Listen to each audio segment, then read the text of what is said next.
agosto, início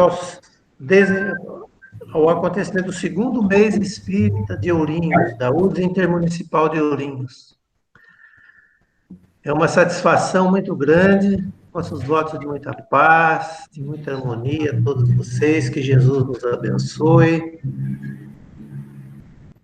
Estamos muito felizes de recebê-los aqui, poder, cada um de nós, embora cada um na sua casa, nos encontrarmos frente a frente aqui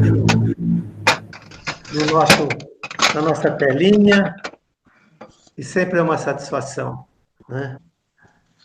E os nossos laços de amizade vão se estreitando cada vez mais.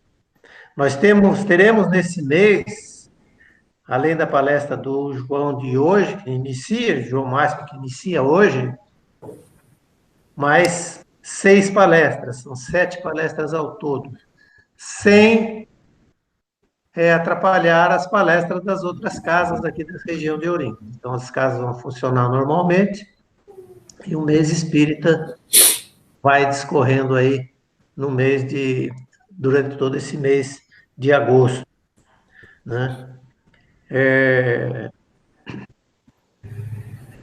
Nós vamos dar, então, a partir de agora, por aberta, o segundo mês espírita da USE Intermunicipal de Ourinhos. Vamos convidar, inicialmente, para fazer a nossa prece de abertura, o Alexandre Luiz Lopes, e logo em seguida o Guaraci já fará, então, a apresentação do orador da noite, o João Máximo. Por favor, Alexandre. Ok, Roberto. Boa noite a todos. Boa noite. Vamos, então, acalmando os nossos corações, levando nossos pensamentos a Deus, a Jesus, sentindo a presença dos nossos amigos, nossos mentores, nosso anjo guardião. Agradecidos, Senhor, por estarmos unidos, mesmo distantes, mas todos os corações e os pensamentos unidos na noite de hoje, para os ensinamentos propostos para nós. Que a sua bondade, a sua luz esteja conosco, que nós possamos assimilar todos os ensinamentos que o João Máximo nos preparou para essa noite. Seguindo as orientações, os ensinamentos dessa doutrina maravilhosa que nos ampara e nos conduz, com muito amor e caridade aos nossos irmãos. Que assim seja, graças a Deus. Graças a Deus. Muito bem. Vou apresentar o João Máximo, para quem não conhece, não é? Para ter, assim, uma informação, uma pálida informação. Obviamente que, no caso, se vai fazer loas, né? Levantar muito, falar da história, muito tempo de vida aí nesse caminho da doutrina espírita, né, João?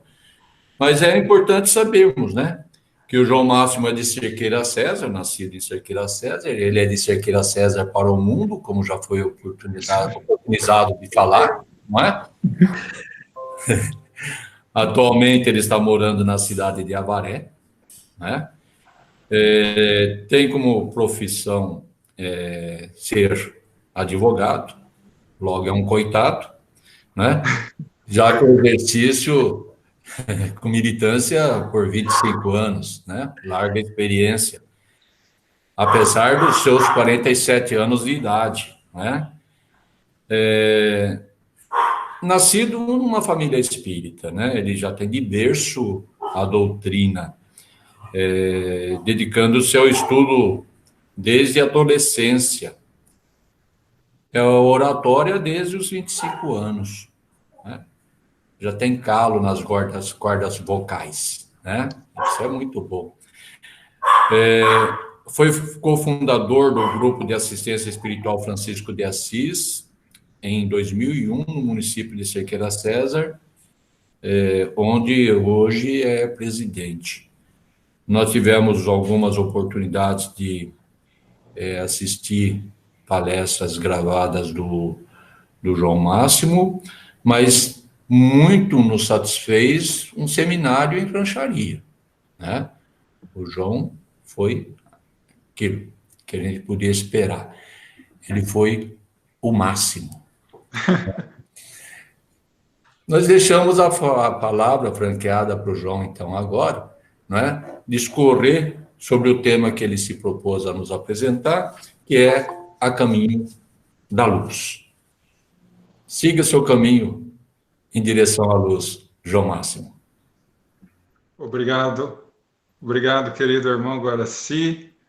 Uma boa noite a todos os companheiros que aqui estão conosco, franqueando a vocês o meu maior sentimento de gratidão por essa oportunidade e rogando ao Pai da vida que possa nos abençoar a todos nós. Bom, quando nós estamos em um processo de pandemia mundial, em que estamos em franco processo de transição planetária, em que vemos muitas vezes as pessoas aflitas, angustiadas, desesperançadas, com a fé fraquejando, acredito que seria muito conveniente voltarmos um pouco ao passado, para que, entendendo a história espiritual do passado, possamos compreender melhor as razões do presente e projetar sonhos e esperanças renovadas no futuro. Então, a partir de agora, gostaria de fazer umas reflexões maiores a respeito de um livro que eu acho particularmente fabuloso, da Lavra Mediúnica de Chico Xavier, escrito por Emmanuel, em 1938, o livro A Caminho da Luz, que é uma síntese do processo de formação do planeta e seu desenvolvimento até os dias de hoje, pela ótica espiritual. Então, quando abrimos esse livro, nós encontramos lá no primeiro parágrafo já uma informação muito interessante. Quando Emmanuel nos fala: rezam as tradições do mundo espiritual, que na direção de todos os fenômenos do nosso sistema solar existe uma comunidade de espíritos puros e eleitos pelo Senhor Supremo do Universo, em cujas mãos conservam-se as rédeas diretoras da vida de todas as coletividades planetárias. Quando nós vemos esse parágrafo, nós compreendemos que existem espíritos que se unem para dirigir todos os planetas do sistema solar. E a nossa comunidade terrestre os conhece ao longo da história por vários nomes. Os nossos irmãos hindus conheciam como devas, os nossos irmãos gregos, demiurgo, os nossos irmãos hebreus chamavam de Messias ou Mexiá, e nós chamamos de Cristo, que são esses espíritos puros e eleitos por Deus. Eleitos para quê? Para governar planetas.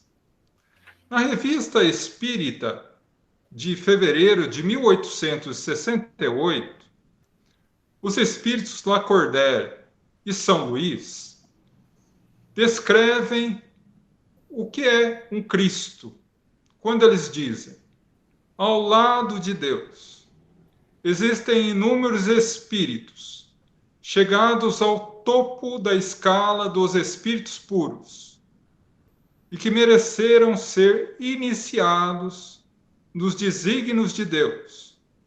Dentre eles, o Pai da vida elege alguns para dirigir coletividades planetárias. Podeis chamar de Cristos. Então, a partir daí, nós vemos que Jesus, pela ótica da doutrina espírita, tem uma definição muito além das definições humanas.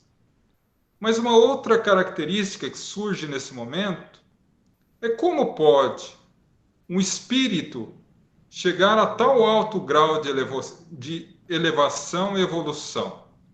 Será que esses espíritos são criados à parte?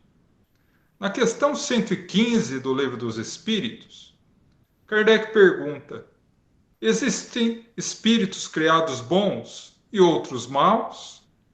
E o espírito de verdade responde: não, todos os espíritos são criados simples e ignorantes e evoluem, tanto em conhecimento intelectual quanto em aquisições morais, seguindo uma escala que Kardec analisou da questão 100 a 103, a escala evolutiva dos espíritos, onde ali constam espíritos bons, espíritos maus, espíritos bons, espíritos puros. A partir do momento em que o espírito vence a primeira etapa evolutiva, primeira escala, ele atinge a característica de espírito puro. No entanto, Lacordaire vem nos falar que dentre os espíritos puros há uma outra categoria de evolução de escala. E quando se chega ao topo dessa escala, alcançamos a categoria de espíritos crísticos, espíritos que venceram todas as etapas do fator evolutivo e chegaram ao grau de perfeição que lhes coloca acima das fraquezas humanas, mesmo na encarnação. E a partir daí, passam a governar e a dirigir planetas. Então, o nosso Cristo, amorosamente chamado por nós de Jesus, é um deles. Então, a partir daí, fica fácil imaginar que Jesus é o nosso governador espiritual e que há 4,5 bilhões de anos dirige o nosso planeta. Mas, para chegar à condição de Cristo, Emmanuel nos relata em alguns de seus livros que levava bilhões de anos. Porque Emmanuel nos fala que o sistema solar onde Jesus se desenvolveu já não existe mais. Analisando que um sistema solar gira em torno de 20 a 25 bilhões de anos, Jesus teria, no mínimo, 20 bilhões de anos antes de assumir a tarefa com a Terra. Mais 5 bilhões de anos como governador espiritual, nosso querido irmão maior teria em torno de 25 bilhões de anos. Mas nós, a partir daí, podemos cometer um equívoco muito comum. Deus criou o planeta Terra e deu a Jesus para governar. Quando nós analisamos essa questão, precisamos elaborá-la de forma melhor. A Bíblia hebraica, que é a nossa Bíblia, no primeiro livro, a Gênese, primeiro versículo diz: no princípio criou Deus o céu e a terra. No entanto, precisamos analisar esse versículo de forma mais profunda. Quem escreveu o primeiro livro da Bíblia foi Moisés, um hebreu. E os hebreus falavam e escreviam o hebraico. Quando nós vamos procurar a origem desse versículo em hebraico, esse versículo é dito da seguinte forma: Bereshit bara Elohim, metashamai vedares. É esse versículo na tradução original do hebraico. Quando vamos traduzir esse versículo, nós encontramos Bereshit como princípio, Bará não como criou, mas como plasmou, formou, moldou. Elohim não é Deus, Deus é Eli. Elohim são deuses. Então, a tradução correta seria: no princípio, formou ou plasmou ou moldou os deuses, o céu e a terra. Então, nós vemos que esses deuses aí que estão implícitos no Antigo Testamento já é uma referência clara a essa comunidade de espíritos puros, que vem sendo confirmada por Emmanuel logo no segundo parágrafo do primeiro capítulo do livro A Caminho da Luz, quando ele diz: esta comunidade de seres angélicos e perfeitos, a qual Jesus é um dos membros divinos, ao que nos foi dado saber, apenas se reuniu para decidir problemas vinculados ao planeta Terra por duas ocasiões nos milênios conhecidos. A primeira, quando um pedaço do Sol se desprendia para a formação do planeta Terra. E a segunda, quando se decidia a vinda de Jesus ao planeta. Portanto, não foi Deus que criou a Terra. Ele forneceu o material, aquilo que nós espíritas conhecemos como fluido cósmico universal. E Jesus modifica isso. Porque já no parágrafo 2º do livro, Emmanuel chama Jesus de o divino escultor. E narra uma passagem belíssima, quando Deus destaca uma porção solar e entrega aos cuidados de Jesus essa matéria informe, sem forma, para que possa formar o planeta e desenvolver a vida nele. Então, a partir daí, tudo que é vinculado ao desenvolvimento que hoje conhecemos como natureza, saiu da mente de um espírito, Jesus. Então, dessa forma, a Gênese planetária, ela tem um novo significado.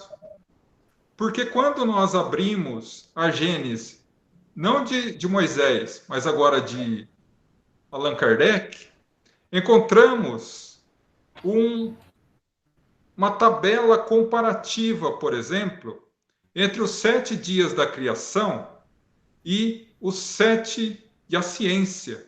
Quando Allan Kardec mostra que cada dia da criação tem uma correspondência na ciência, mas cada dia corresponde a uma era geológica e não propriamente a um dia físico como nós entendemos. Então, a formação do planeta foi totalmente dirigida por Jesus durante milhões e milhões de anos, até que o ambiente físico desse possibilidade do surgimento da vida, primeiro na escala vegetal, depois na escala animal, e posteriormente, com o processo natural de desenvolvimento, adentramos as primeiras raças humanas.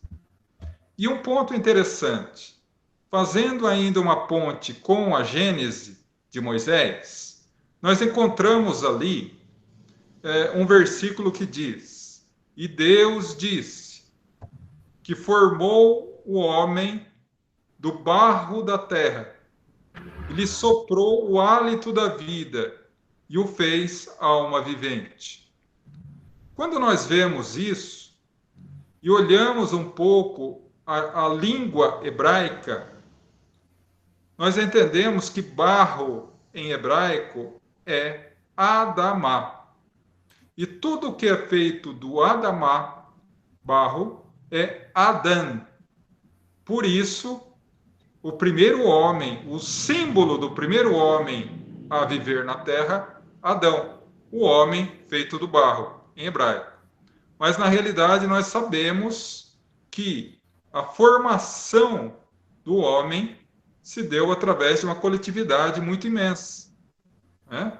De milhares, milhões de espíritos encarnados. E que o primeiro estágio humano foi há cerca de 500 mil anos antes de Cristo. O homem de Neandertal, conhecido também como o homem macaco. E que depois de um certo desenvolvimento, a partir do ano 50 mil antes de Cristo, se desenvolveu e evoluiu a chegar ao homem, o Homo sapiens. E o Homo sapiens sapiens que somos nós hoje. Então, esse homem de Neandertal, ele surgiu onde era a Pérsia, a atual Irã. Ali a questão muito próximo ao Oriente Médio. E esse grupo, ele foi dividido. Uma parte desse grupo desceu a costa da África e fixou morada ali. E o outro foi a leste, se fixando ao leste da Ásia, formando o povo chinês. Então, Emmanuel nos narra que os dois primeiros povos eminentemente terrenos foram os africanos e os chineses. E a partir daí, nós entramos em uma outra situação. Como o homem de Neandertal, que era um macaco que ficava sobre duas pernas, pôde evoluir ao ponto de chegar à nossa constituição física, o Homo sapiens sapiens. Porque entrou nessa equação de desenvolvimento um outro povo, que o nosso eminente doutor professor Edgar Armond chamou de capelinos, no seu livro tão famoso, e que Kardec, em A Gênese, chamou de raça adâmica, uma referência clara ao simbolismo bíblico de Adão, porque é cerca de 50 mil anos antes de Cristo. Capela, que é um planeta que fica na constelação do Cocheiro, aproximadamente 42 anos-luz da Terra, estava exatamente no ponto de ebulição que estamos hoje. E, naturalmente, que havia a necessidade de um expurgo, de uma retirada dos espíritos perseverantes no mal. E Emmanuel narra que após o desencarne de todos aqueles espíritos que ainda perseveravam no mal, eles foram retirados daquele planeta, porque Capela precisava evoluir à época para o planeta de transição. E eles foram recambiados para o sistema solar. E como o planeta Terra, à época, era um planeta primitivo, onde Jesus já era o governador, Jesus agasalha esse grupo que Emmanuel conta a alguns milhões. E eles vieram a reencarnar na Terra com o objetivo básico de desenvolver os povos terrenos, ou seja, os chineses e africanos, para que pudessem, juntos, ter um processo de desenvolvimento da humanidade terrestre para chegar aos dias atuais. Então, eles vieram em 4 grandes grupos. Primeiro, os hebreus.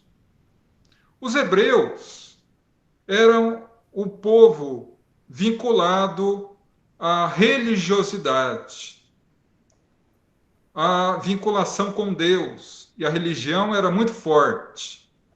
Mas como era um povo extremamente vinculado ao mal, vamos imaginar o povo hebreu como uma mescla, como uma união de católicos, evangélicos, espíritas, muçulmanos, budistas, mas só a ala mais radical. É aquele tipo de gente que ama tanto Deus que mata em nome de Deus. Então, era uma equipe de pessoas extremamente fanáticas. E qual era o seu propósito na Terra? Difundir com os terráqueos o amor às Escrituras e à religião. O segundo grupo, os egípcios, que eram um povo vinculado à mediunidade. Todos os tipos de mediunidade se apresentavam ao povo egípcio. Tinham um grande conhecimento da mediunidade e, portanto, um grande conhecimento da vida após a morte. Toda a cultura egípcia foi baseada na vida após a morte. Quando analisamos a história egípcia, encontramos, por exemplo, o livro de Amon-Ra, o livro dos mortos, a crença na reencarnação, isso há 10, 15 mil anos antes de Cristo. Então, eles eram o povo, dentre os 4 grupos, o menos comprometido com as leis divinas.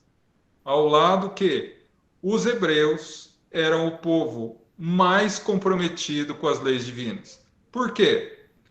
Porque até hoje, infelizmente, os religiosos, de uma forma geral, os fanáticos, que mais se comprometem com a lei divina. Então, eles vieram com o objetivo, com a tarefa, de trazer o conhecimento da mediunidade aos povos aqui da Terra, aliado ao conhecimento da espiritualidade, da religiosidade dos hebreus. O terceiro povo é aquele conhecido como hindus.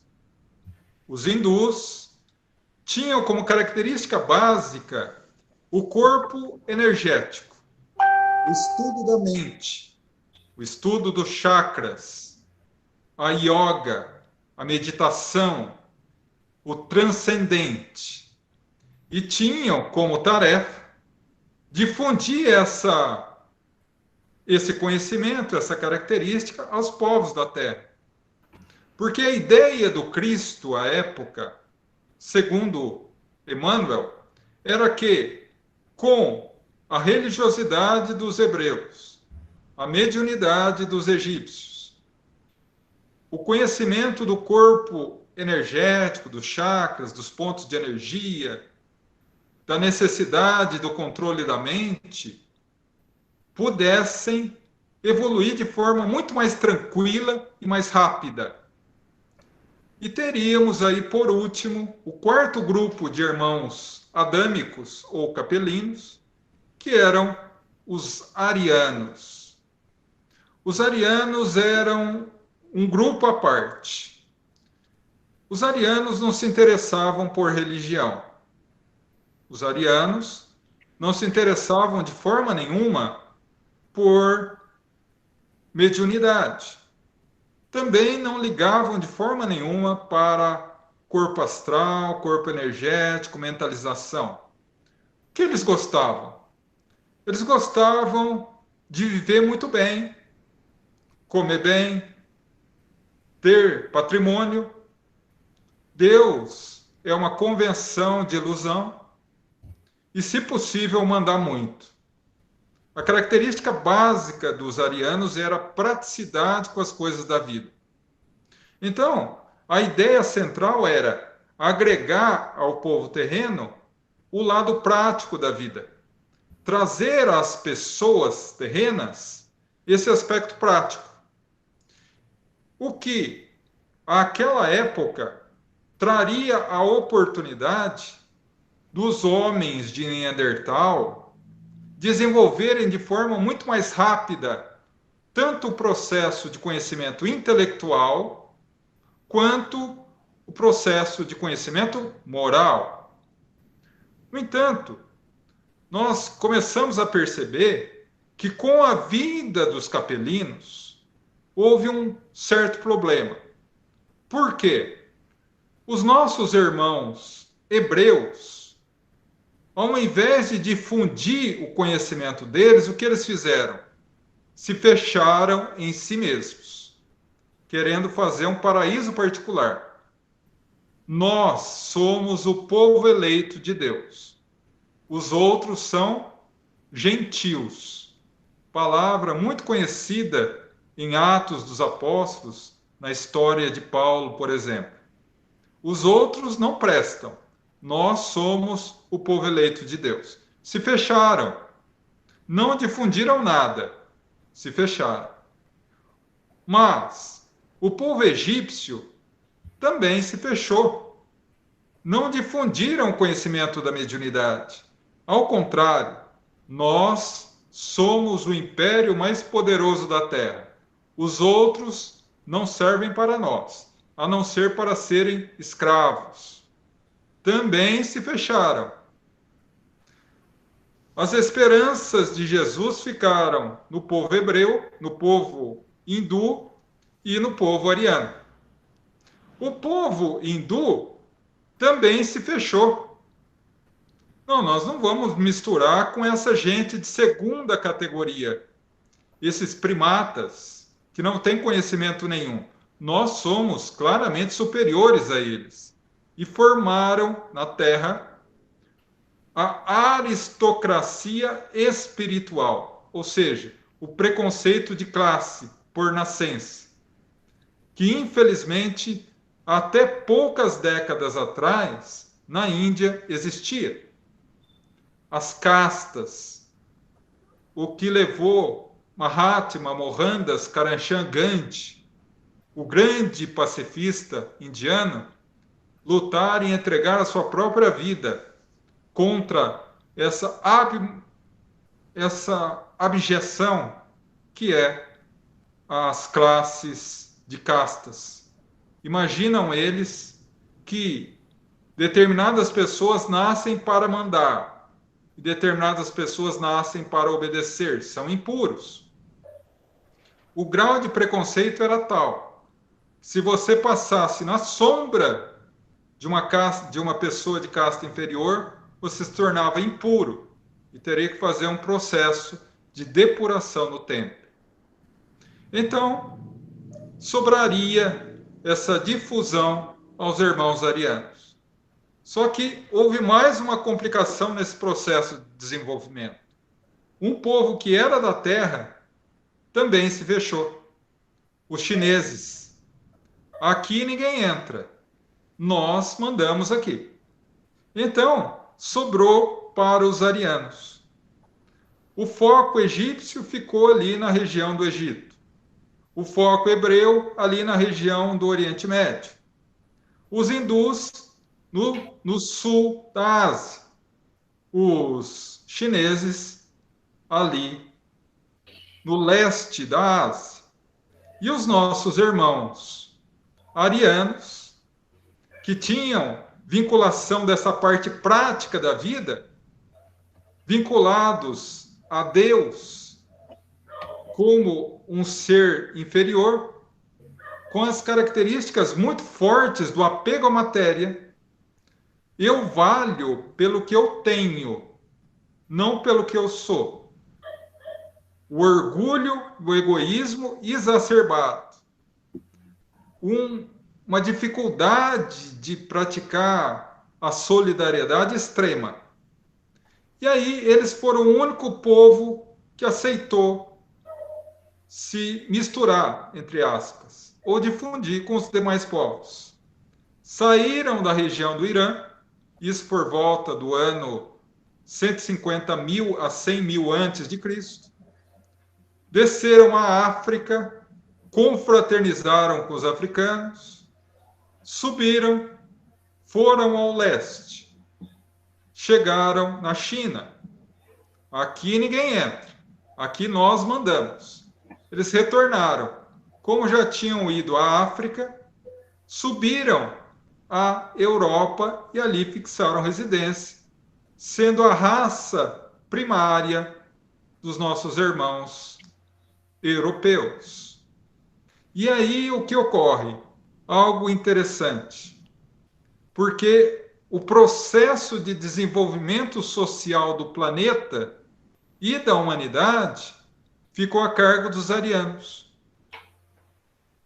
trazendo à sociedade humana características eminentemente arianas. O que vale não é Deus, o que vale é o homem. O homem não chora, o homem é forte, o homem segue adiante até não aguentar mais. O que vale é o que eu tenho de bens materiais. Eu sou melhor do que todos os outros. Então, a partir daí, nós temos uma vaga ideia do porquê que a nossa sociedade atual é assim. Porque foi desenvolvida em bases arianas.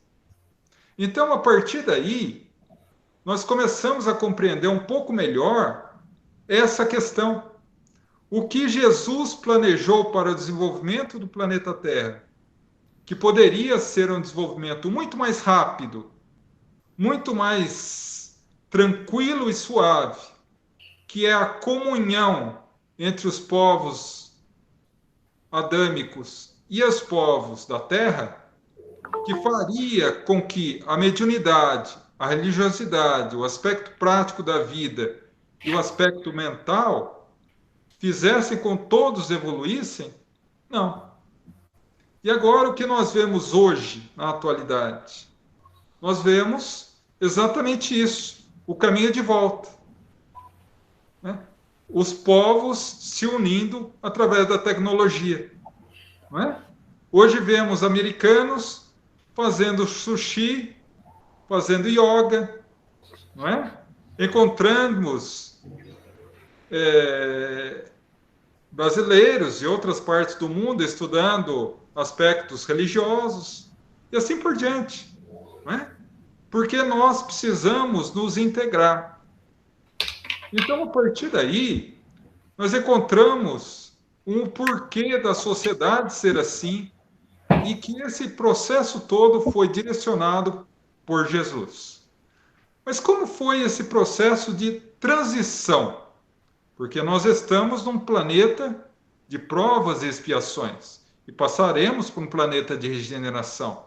Diante de tudo isso, será que temos alguma forma de explicar pelo aspecto do livro A Caminho da Luz o processo de transição planetária?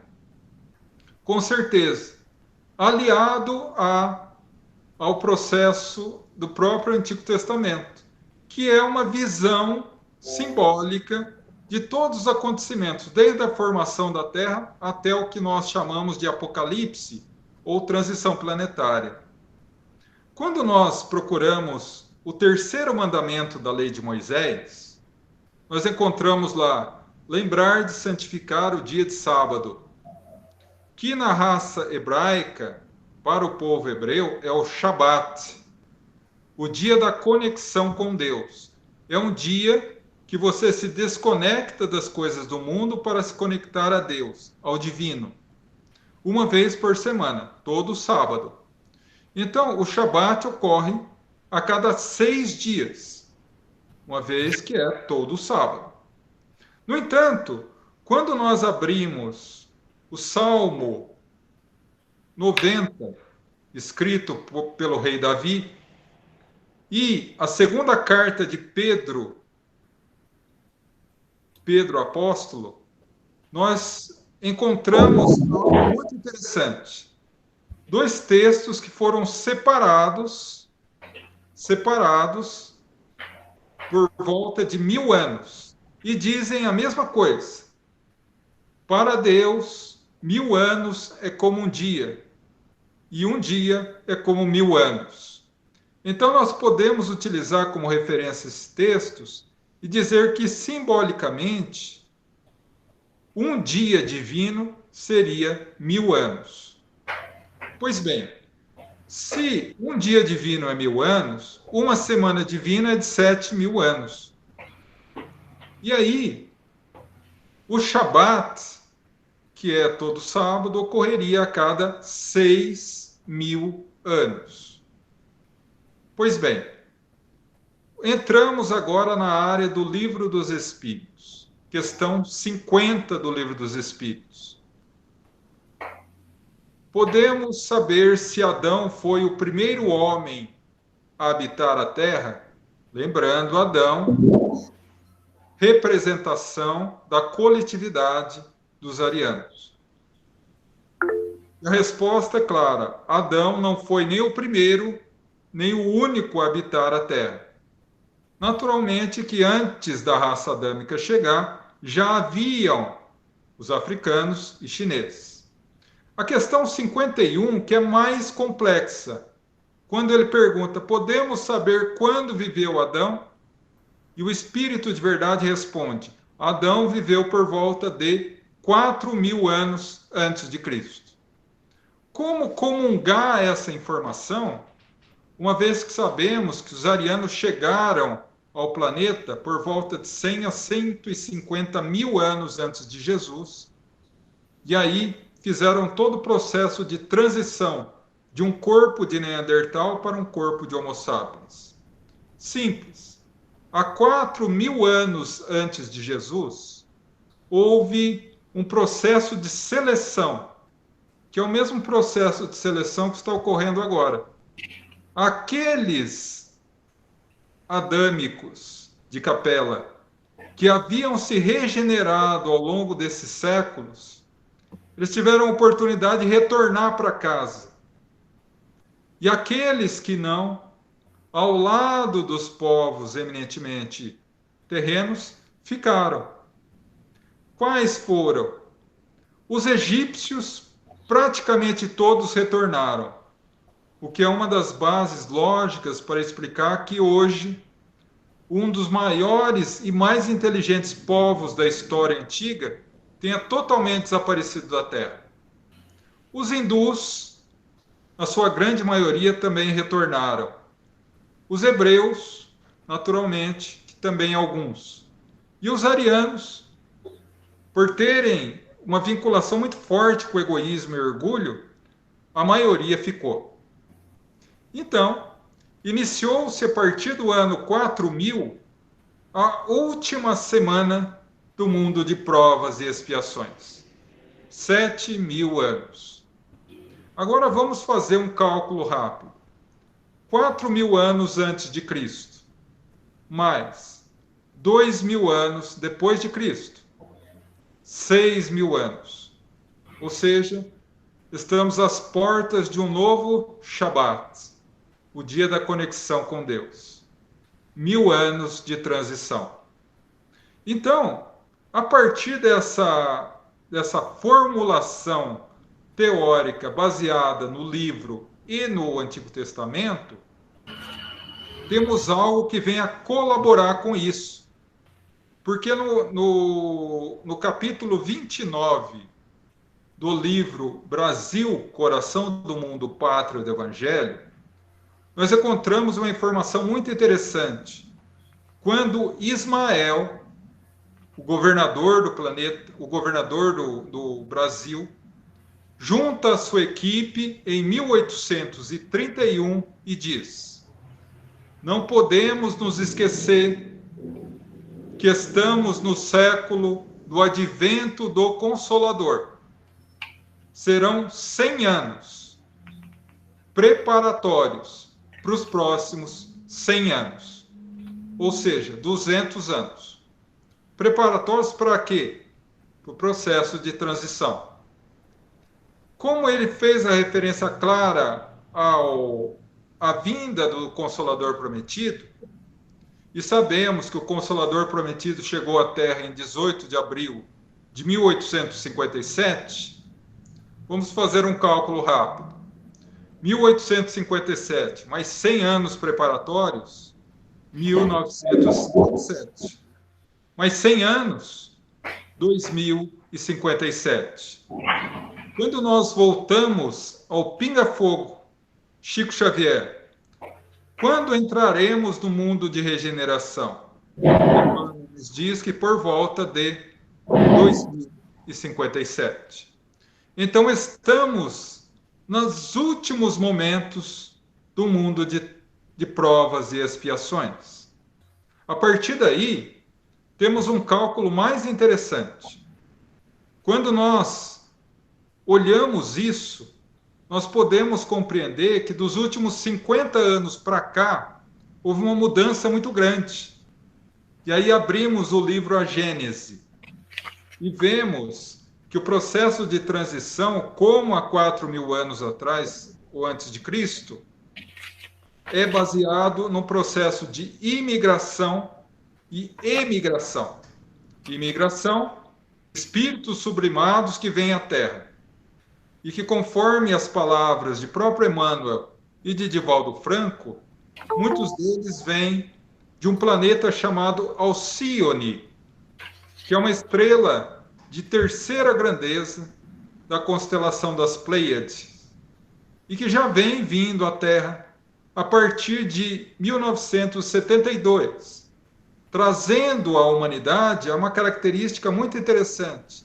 Aquilo que não nos cabe aprofundar agora, mas as características especiais de alguns espíritos encarnados, que convencionou se chamar pela doutora Nancy Tauber, psiquiatra e pedagoga americana, de crianças índigo e crianças cristal.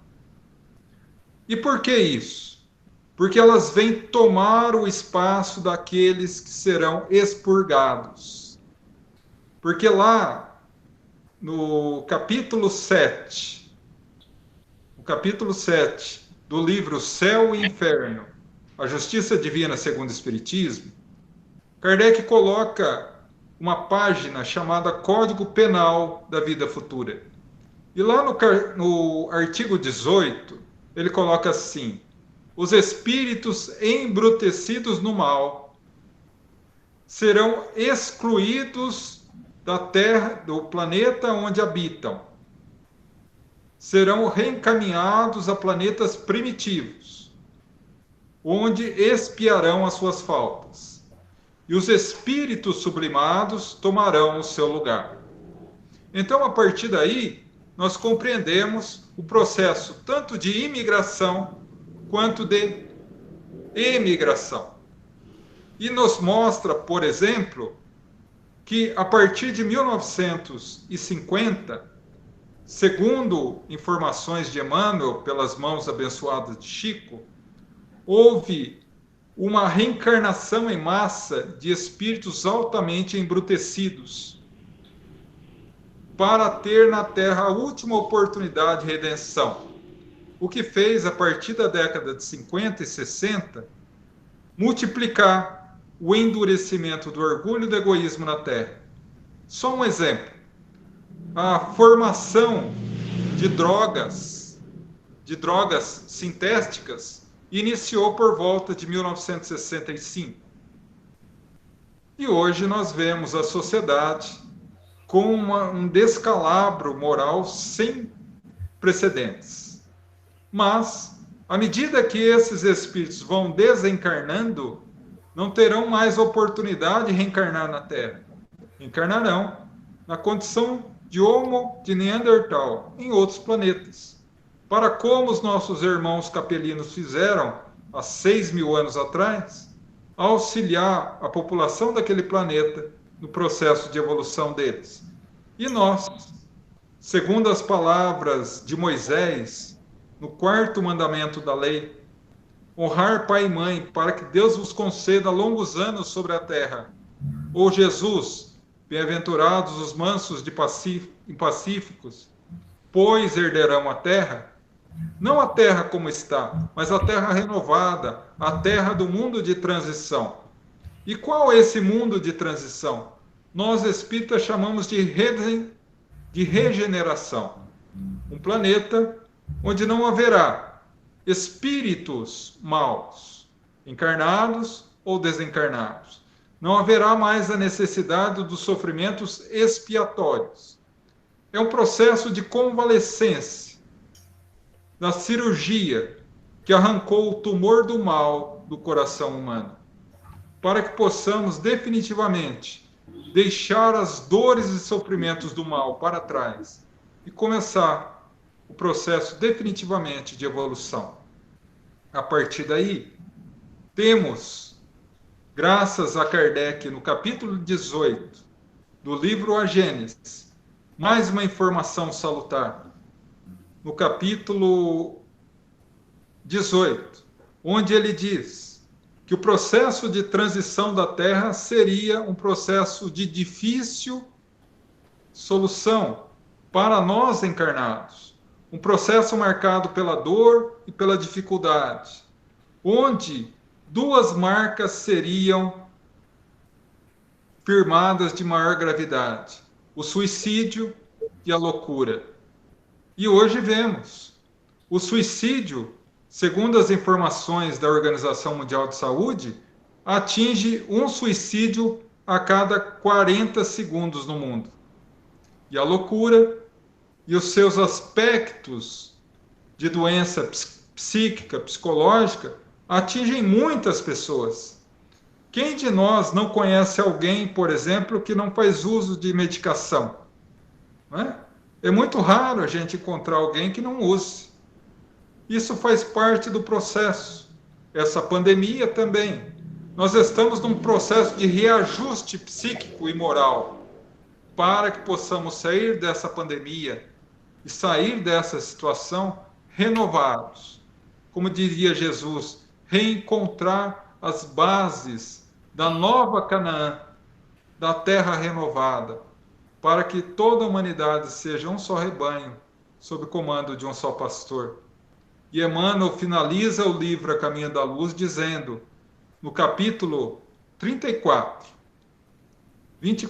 me perdoem, que os espíritos abnegados dizem que os cristos do sistema solar se reuniram pela uma terceira vez para decidir os destinos do planeta Terra.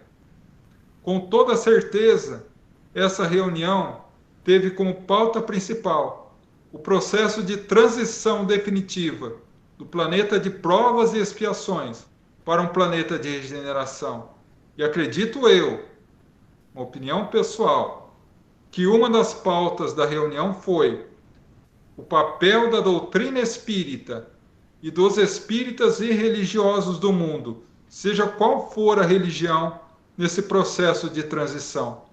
Não é à toa, meus irmãos, que Jesus nos chama àqueles que já o conhecem de trabalhadores da última hora, aqueles que merecem o salário da mesma forma daqueles que iniciaram no começo do dia, porque a nós cabe ter a força e perseverança de persistir, de vencer as dificuldades do mundo, de não se entregar ao desespero humano, manter os olhos fixos em Deus e jamais esquecer aquela inolvidável mensagem vinda pelo Dr. Batuíl de Freitas, em 1951, na Federação Espírita Brasileira, onde é dito: Jesus está no leme.